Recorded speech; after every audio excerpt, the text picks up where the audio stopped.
permission. Your Excellencies, dear colleagues, unfortunately I have to start by saying that we are living in the age of dangers.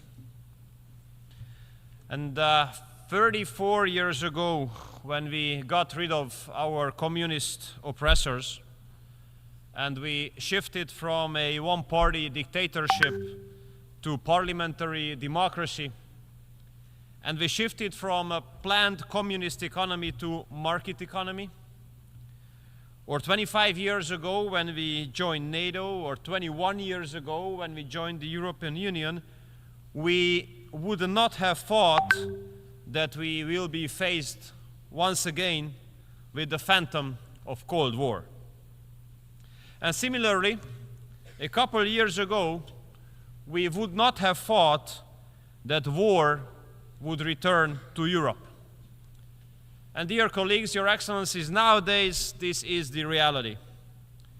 We are faced with the phantom of the Cold War, and war returned to Europe. I'm representing Hungary, a country which is a neighboring country to Ukraine. That means that for the last 2.5 years, we have been living in the shadow of a war. 2.5 years, almost 1,000 days. And we have been confronted with the consequences. 1.3 million refugees. Even nowadays, there are several hundreds of schools and kindergartens in Hungary which enroll the children of the refugee families. And we have been paying a price of a war which is not our war, and for the outbreak of which we do not bear any kind of responsibility. So I do believe that almost after 1,000 days, the real question is not what we do think about the war, but the real question is how peace could be made. Or even more precisely, Mr. President, the question is, which is the fastest way to peace? Because we have to pick that one, the fastest one. Because the later peace will be reached, the more people will die, the more destruction will take place, and more families will be torn apart. And we Hungarians don't want more destruction.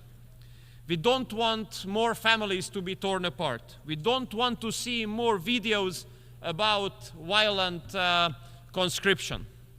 We don't want more people to die, especially putting into consideration the 150,000 Hungarians living in Ukraine, a community members of which have been mobilized to the Ukrainian army. Many of them have been deployed to the front line, and unfortunately, many of them have died already. And I think that after almost 1,000 days, this is high time to make an honest stock-taking and to analyze what has worked out and what has not worked out, what the international community or Europe has made as a reaction to the war. And if we are honest to ourselves, we have to say that practically nothing has worked out what international community and Europe has done as a reaction to this war. Nothing has worked out what was based on an assumption that there might be a solution at the battlefield. We have to raise the question honestly whether weapon deliveries have made any sense. And obviously they have made no sense. No sense because weapon deliveries have not changed the situation at the battlefield, and they have not brought us closer to peace either. Weapon deliveries have only increased the volume of weapons on both sides of the front line, causing more casualties and causing the prolongation of the war. And I do hope that those who are still thinking about delivering more weapons to Ukraine will consider this impact and this consequence as well. And similarly, I hope that those who are supposed to make decisions whether the weapons delivered from the West would be allowed to be used against strategic depth in Russia, will make a responsible decision. Because if Western weapons will be allowed to be targeted at strategic depth for Russia, that would cause a serious risk of escalation for sure. And I do believe that in case of such a crisis situation, we really have to put into consideration the weight, the significance of words. Because in such situation, words do have a much more serious significance than in peace times. And we are seriously concerned in Hungary about the open and shameless reference of possible use of nuclear weapons. So, dear colleagues, basically nothing has worked out of those measures which have been based on the assumption that there might be a battlefield solution. That means that solution must be looked after somewhere else. And if you raise the question, where should we look for this solution, then the answer is around the negotiating table. Therefore, Hungary argues in favor of an immediate ceasefire and the start of peace talks. This would be the fastest way to peace. And with this, with starting peace talks, many lives will be saved. I know it's easy to say, but very complicated to implement. Why? Because international liberal mainstream made peace as a cuss word. And whoever argues in favor of peace will be immediately attacked and stigmatized. And that's a huge mistake as well, that diplomacy is now being given a diverted definition. Many would like us to believe that diplomacy is only about talking to those with whom you agree 100%. This is not diplomacy, this is something else. This is not an achievement. Diplomacy is a capacity to talk to those with whom you might not agree, to talk to those with whom you might disagree in everything. And here I do believe, Mr. President, that the United Nations should have a great role, because United Nations was not established as a group of like-minded countries. It was established to give platform for everyone to talk to everyone about everything. And UN gives a legitimate possibility even for those countries who are at war with each other to talk to each other. Therefore, we reject any kind of federalistic efforts which would limit or restrict us in whom we would like to talk in the framework of United Nations and what would be the topic. I'm representing a small or mid-sized, depends on the level of self-confidence, country coming from Central Europe, a landlocked one. And I have to tell you that we do consider it as nonsense and unacceptable that the representatives of the big powers are not ready to talk to each other. Because the fact that they don't talk to each other, that poses a serious security risk on us. And there's another risk that they don't talk to each other. If they don't talk to each other, then the world can easily be divided into blocks again. And that's a nightmare for us. Why? Because we have already experienced it once. We have lost 40 years of our lives, 4 decades, when the world was divided into blocks. Therefore, we have to speak very clearly. We don't want such kind of period to come back. We don't want the world to be divided into blocks again. And I would like to disillusion everybody. It would not only be us to lose everything, or almost everything, in case the world's going to be divided into blocks. Everybody would lose on that.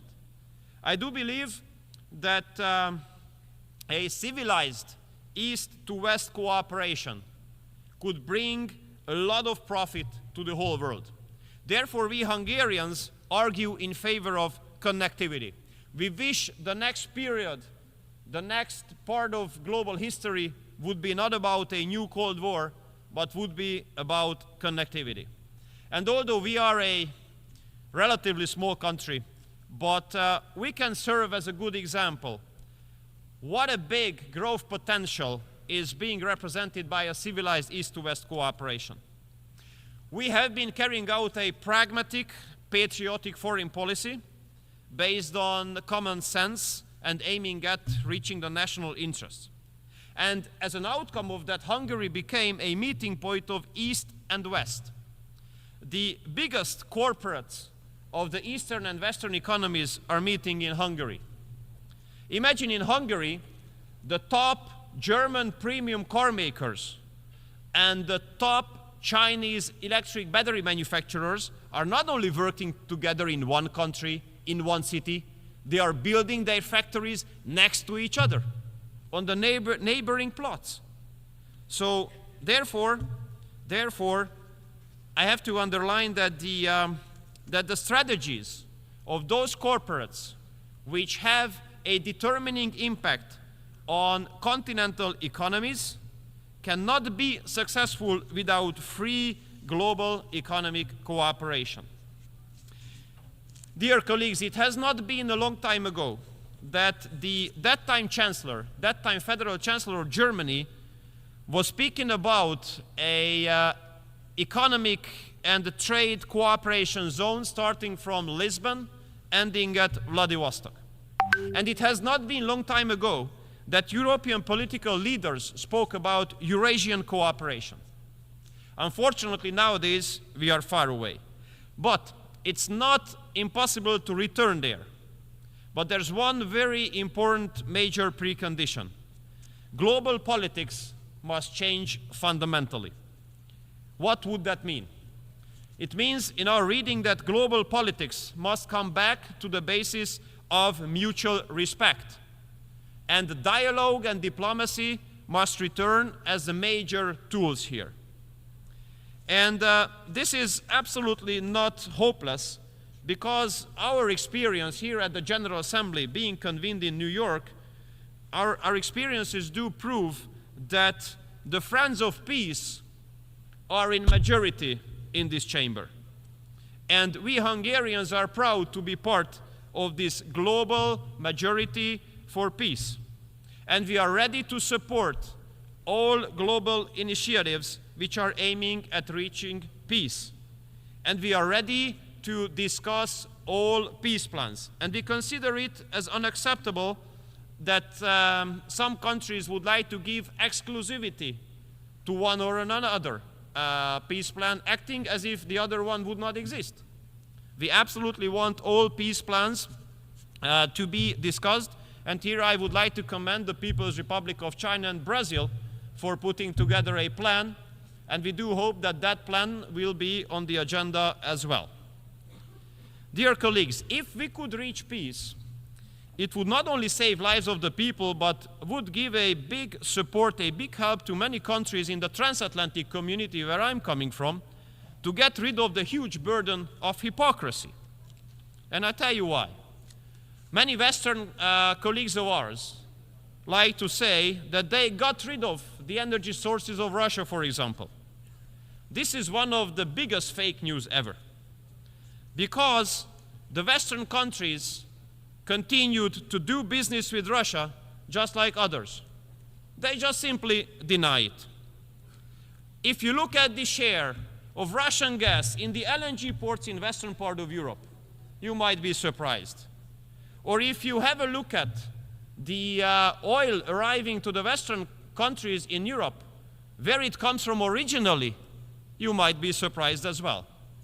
And if you look at who is the #1 uranium supplier of this very country, United States, you would be surprised as well.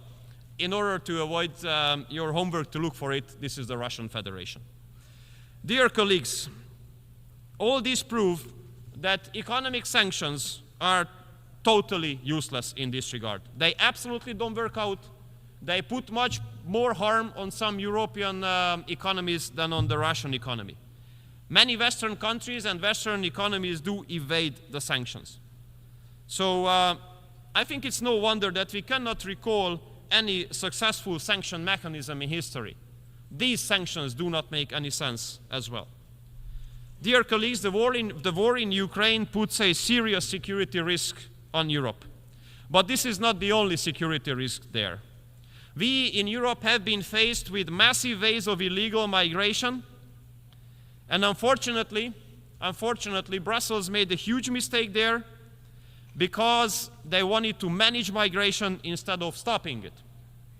And this approach has encouraged a massive number of people to hit the road, to pay thousands of euros to smugglers, and take the life hazard to come to Europe.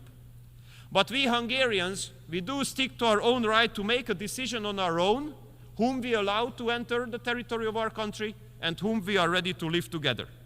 And I think, Mr. President, that UN is the best place to recall international law.